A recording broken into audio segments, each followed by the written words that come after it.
This is straight up ridiculous. There's not another way to say it. Nick Saban has to be stopped.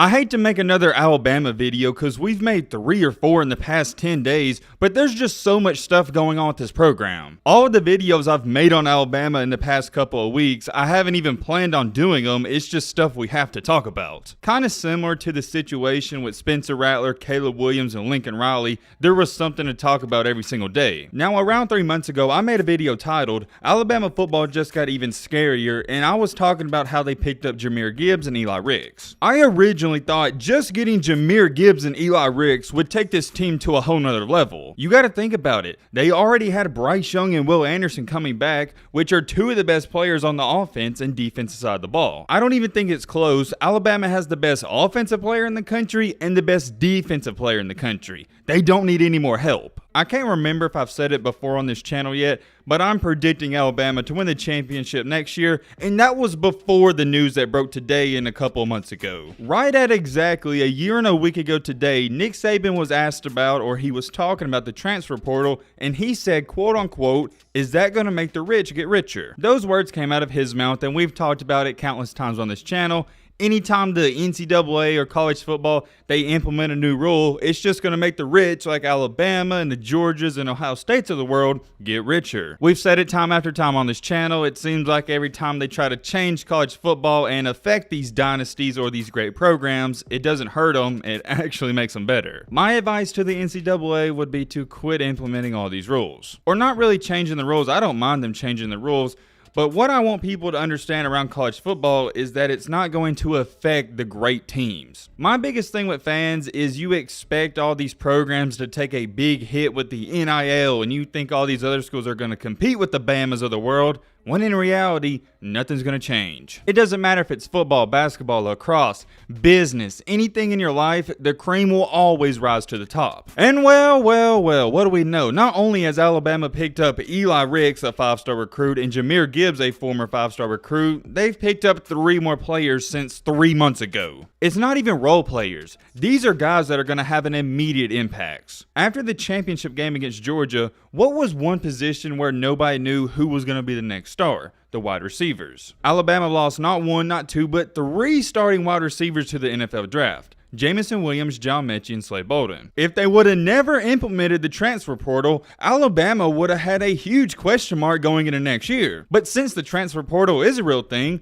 Nick Saban and his staff said, dang, we got some holes at the wide receiver position. Let's just go to some other schools and get their best wide receiver. Alabama literally got beat by Georgia and stole their best wide receiver. He's arguably a top wide receiver in the country, and at Alabama, he's going to thrive. That's Jermaine Burton. And recently, today, it was announced they also picked up one of the fastest, if not the fastest wide receivers in the country, Tyler Harrell. Look, I get it. I know you're sitting there like, man, Matt, you're kind of overhyping it. I don't really think I am, and here's why. It's quite frankly literally insane when you look at what Nick Saban has done just in the transfer portal. We're not even talking about recruiting. Now, the transfer portal is like the cherry on top of Alabama's top 2 or top 3 recruiting class. If you've been watching the past couple of videos, we've talked a lot about Ajayi Hall, how he's left Alabama or got kicked off of Alabama and now he's at Texas. I hope some of you remember I relatively said the same thing in both of those videos. I'm not going to be delusional about it. Ajayi Hall is a fantastic player. He was a 5-star recruit and he's got unlimited potential.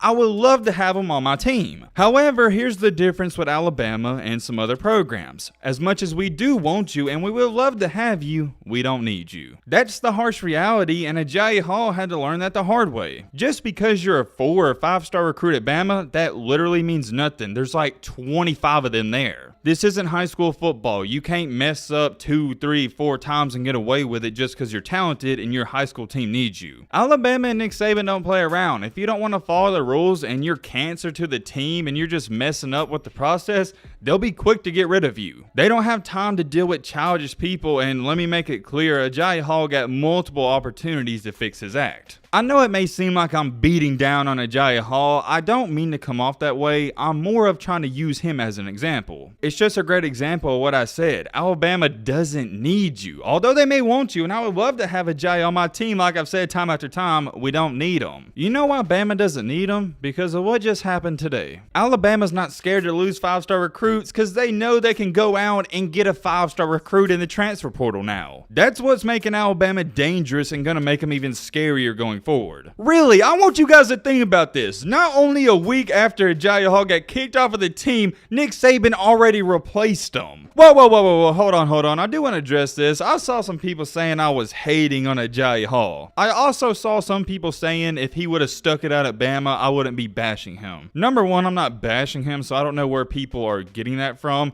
I guess me saying he dropped passes and he had a bad attitude, that's what you're referring to. I never bashed him, that's cold hard facts. He dropped passes in the championship game and he did have a bad attitude at Bama, that's why he got kicked off. I'm not really concerned about that. Where I'm like, what are you talking about, is people saying if he would have stuck it out at Bama, I wouldn't have criticized him like I am now. I'm not even gonna throw it in this video. You can go watch the video where I talked about the Bama and Georgia championship game, and I literally was criticizing him for dropping passes then. I'm not a guy who switches up my energy because a player leaves a team. I've felt the same about Agiye from the start. Anyways, we're not here to talk about him. That's old news. Let's get back on topic with the new wide receiver, Tyler Harrell. This man is so fast, he's actually been referred to as Jameson Williams 2.0 and a quote-unquote speed demon. It's also been reported that he ran a 4.19, yes, a 4.19 40-yard dash. That's insane. I was watching some film on him before I started recording this video, and I gotta tell you right now, he is Jameson Williams 2.0. Their games are similar. If you don't want to take my word for it, listen to his stats from last year. He had 18 catches for 523 yards with 6 touchdowns. He averaged 29 yards a catch. If that's not the definition of a deep ball threat, I don't know what is. I do think it would be slightly discrediting how good Jameson Williams was last year to say that Tyler Harrell is going to come in and do the exact same thing. If you were a Bama fan, I hope you appreciated when Jameson was there because he was the definition of electric. That man was lightning in a bottle, and he wasn't just a deep ball threat. What made him so special is he could catch a 5-yard slant and take it for 75. The biggest detriment to Alabama's offense last year, at least in my humbled opinion, is number one, they didn't have a great running back, and number two, you take away John Mechie or Jameson Williams,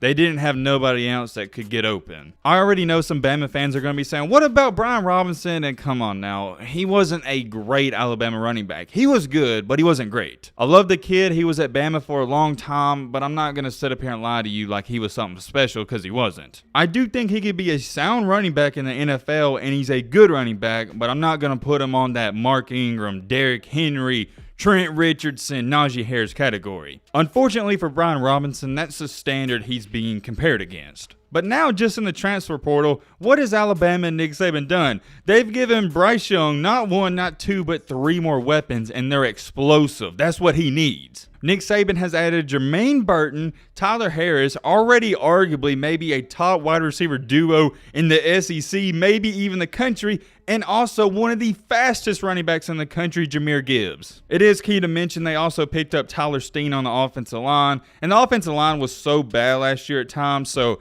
I just don't see him being too much worse. Hopefully they do get better. Here's the last thing I want to say, and it might be the most important. I'm not too sure if Alabama even lands Jermaine Burton and Tyler Harrell if Jameson Williams wouldn't have committed and signed last year. Think about it. What was the determining factor for these guys coming to Bama? They saw what Jameson Williams did when he transferred. He went from a guy who was on 0 mock drafts and barely played to a first-round pick. You can't sit up here and tell me that wasn't a major part and reason as to why they're coming to Bama. They saw what Jameson did and said, hey, I'm going to do what he did and hopefully it works out for me too. I got to give a lot of credit to Jameson Williams. He has paved the way for wide receivers at other colleges that aren't really passing the ball a lot to come to Bama and turn themselves into a projected first or second round pick. Jermaine Burton's numbers were down last year because he played for a team that didn't throw him the ball a lot, and that was the same thing for Tyler Harris. Fast forward in time to next year, I can almost guarantee you their numbers are going to increase by a ton. It all comes down to this. Great players want to be surrounded and play with other great players. I'm not saying Georgia and Louisville wasn't great, but the only thing that's been holding them back is they don't have a Bryce Young at quarterback. And if you're a wide receiver, that's a key part, because if you don't have a great quarterback who can throw you the ball,